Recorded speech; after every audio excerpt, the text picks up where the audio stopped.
Hi, Steve here. This is another video in a series on how to code generative art. In this video, we'll be looking at the basics of arrays, and then there'll be a part 2 where we look at some specific examples from my art projects of using arrays.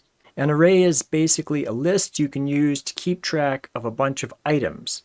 I used arrays in all 5 of these projects. First, I'm going to show you the basics of how to use an array. I'll go over an example and I'm going to discuss how I used arrays in these 5 projects. So let's get started. So I'm going to start not with a completely blank canvas. I've got a couple of arrays here. If you were to start an array from scratch, you would say let array equal, and then you'd have these brackets. And then if you wanted numbers, you could put 3, 6, 8. But if you wanted an array of strings, you'd say let's say names equals bracket, and then quotes Steve, and then a comma after the quote, Bob, and a comma, and Mary. There we go. So let me get rid of those.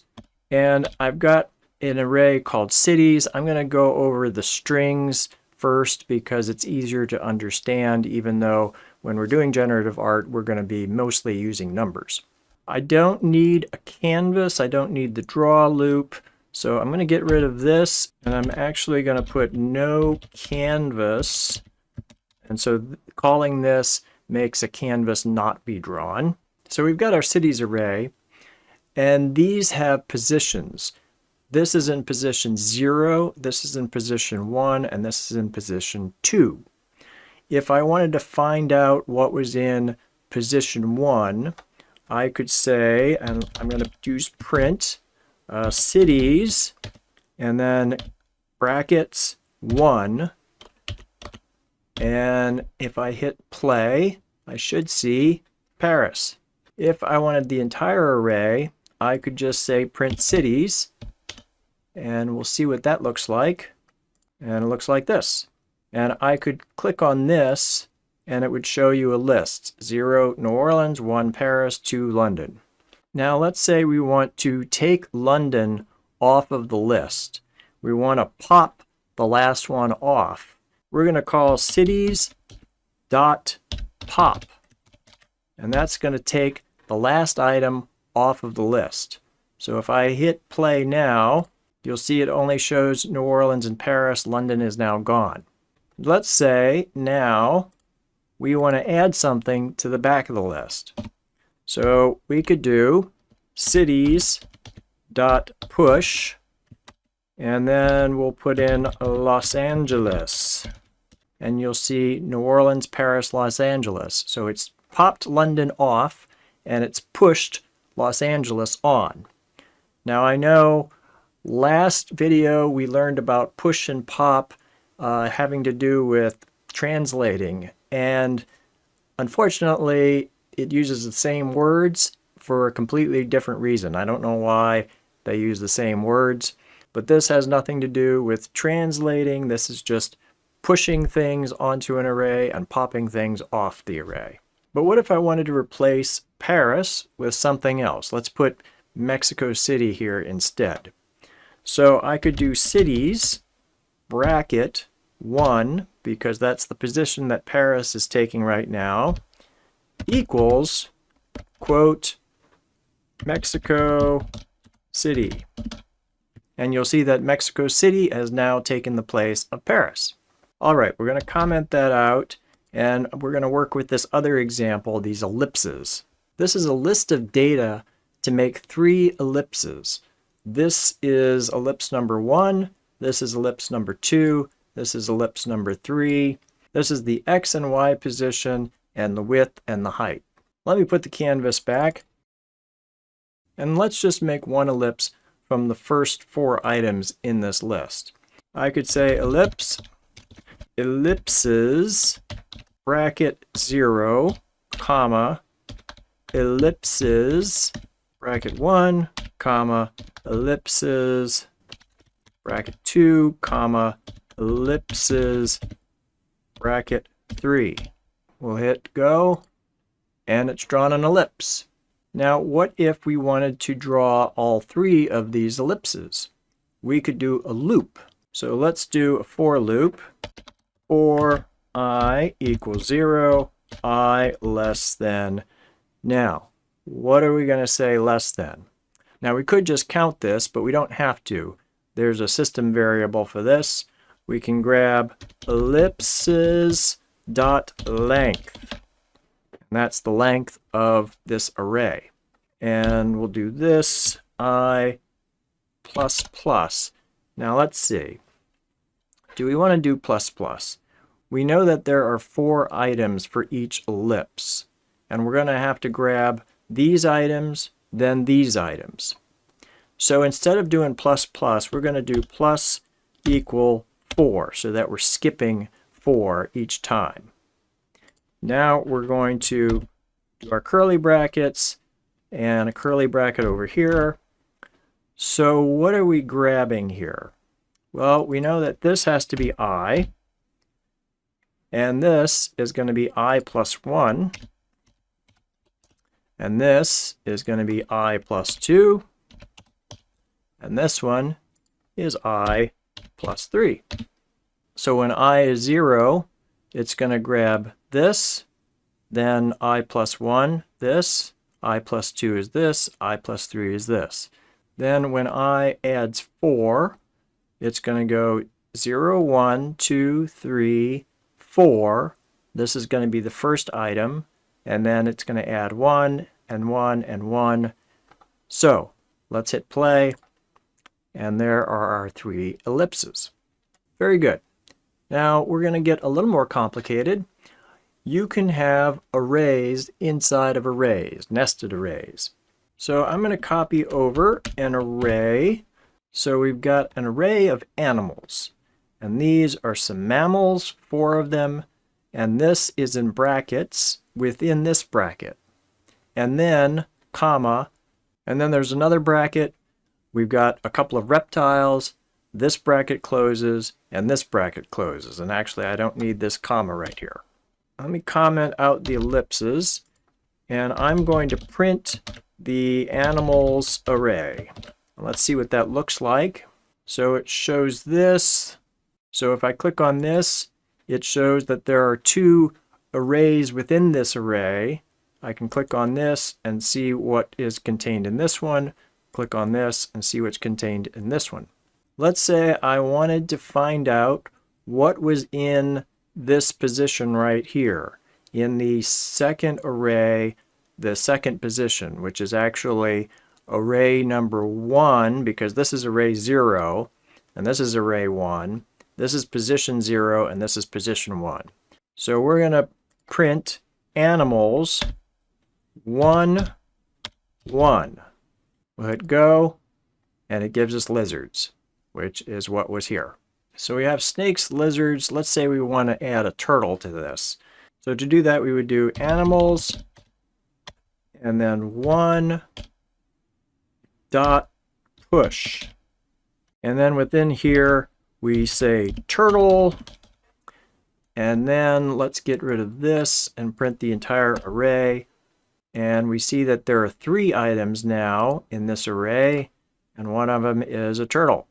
We could also push an entirely new array onto this. Let's copy this, and we'll do animals dot push, and then we'll have a new array, bracket. Let's put trout, and then comma, catfish. So we're adding fish. And now go, and we've got 3 parts to this array, and in the third part is our trout and catfish. If I want to replace the bobcats with cats, then that is in array 0, position 1. So let's do animals 0, 1 equals cats. And we'll see in the first array here, instead of bobcats, we now have dogs, cats, rabbits, cows. So what can we do with this information? Well, let me copy over another array. of rectangles. So an array of rectangles. Here's rectangle number 0, rectangle number 1, rectangle number 2, and you can see that I've got this in its own array. So each rectangle is an array. So let's do our for loop. I equals 0, I less than rectangles dot length, and then I plus plus. So we don't have to skip 4 this time. And you might be wondering, well, what about the length? Is the length, do we need to do anything with that? Well, no, because the length of this array is 3. So we have 1, 2, 3 things in the main array. So now we're going to grab stuff from that. So rect, and we're going to grab rectangles. This time we're using I here, but now we're taking 0, like that.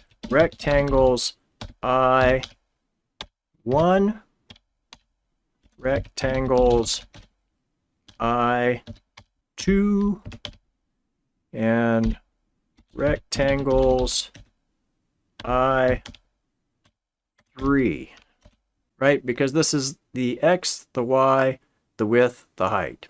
So let's give that a go and see what we get. We got an error. Rectangle is not defined. I forgot an S right here. And there are our 3 rectangles. If we wanted to change the width of this rectangle right here, that is this one right here. So let's increase the width of this. So we've got position 0, and then this is 1, and then this is 0, 1, 2. So it's going to be 1, 2. So before our for loop, we'll say rectangles 1, 2 equals, and let's make it 200 now. And we'll go play, and now our rectangle is wider. There's a third way of putting things into an array. I'm just going to go over this really quickly. You can put things into an array with this curly bracket and these basically these labels. And if you put stuff in like this, you can pull stuff out like this. Colors 0.h, colors 0.s, colors 0.b for the h, s, and b. So that is another way of putting things in and taking things out of an array. One more thing I want to add, I look a little different because I'm recording this later. If you want to use a for loop to access all of the items in an array, there's an easy shortcut to do that. So at the bottom here, I'll say for let city of cities, and then we'll just say print city. And you'll see it goes through and prints all of the cities. This will be included in the example if you want to take a closer look at that. Arrays can be used when you're animating things. In programming, those things are called particles. I have a couple more things I want to mention to you, but I'm not going to go into them in depth. I just want you to be aware that they exist. Besides an array, there's another way of keeping track of particles, and that's with object-oriented programming, or OOP for short. That's a big topic, so I'm not going to go into it. I just want you to know it exists. And there's something else called vectors. Vectors can be used to store things like the x and the y, speed and rotation of particles. And vectors can be stored in an array or in object-oriented programming. And all of this can be used in generative art, but it's not essential. If you want to learn more about these two topics, you can watch these videos by Dan Schiffman. I'll leave links in the video description. Now I want to go over an example of animating using an array. So this is something I put together. It's not great art, but it uses an array. In fact, it uses 2 arrays. When you're animating, I showed you replacing items in an array, but another way of doing this is to use an old array and a new array. You take stuff out of the old array, do some calculations and changes, and print stuff to the screen, and then you push stuff into a new array. So for this example, I've got 20 items, I've got a skip and a size, I've got a Y variance, how much it can go up and down, I've got an angle variance, how much things can rotate, I've got a color variance, how much the color can change as it goes across the screen. And I've got an initial starting angle, random 360. So I initiate the array. You need to start the array because when you get to the draw, you're going to start pulling things out of the array. So you have to have stuff already in the array. So we start off with a Y and a color and an angle, and we push those things into the array for the number of items. We got 20 items going into the array, so 20 times 3, that's 60 items in the array altogether. So then we go into the draw loop, and we're going to go through the length of the array, and I'm skipping by 3. I'm pulling out a Y and an angle and a color. So I've got I plus 1, I plus 2. And then I'm pushing, translating to the XY position I just got here. The X position is actually just marching across the screen for all of them. That's not different for each individual item in the array. So translate to X and Y, rotate by the angle I just got from the old array, fill with the hue that I got from the array, and then I make a rectangle. Then I pop, and then I come up with some new values. I take the Y and I add some random value. So I've got the Y variance, remember, and the angle, and I add a randomness angle variance, and then the color, and I add a random color variance. So I've got a new Y, a new angle, a new color, and now I push those things into my new array. So once I've gone through all of the items in the array, then I take the new array and I put it into the old array. Old array equals new array. And then I clear out the new array. Because when I push here, I don't want to keep adding to the array. I want to start with an empty array. So this is a way of starting with an empty array. Just declare it again. One more thing with this animation. This right here is a short way of making the animation take longer, to have a delay between drawings. So I'm making the computer count to 1,000,000 between each draw. If I didn't have this, if I only made it count to 10, you'd see that it went really fast. So here it is when it counts to 1,000,000. I've also got here that when x gets greater than width times 0.9, so it's the end of the screen, then I'm going to have a no loop, which means it stops the draw from looping. So that's that example. There will be a link in the video description to this example. That's it for the basics of arrays. In the next video, we'll be looking at specific examples from my art projects of how I've used arrays. If you like this video, please give it a like, and of course leave your comments. Now go watch the other video. Bye.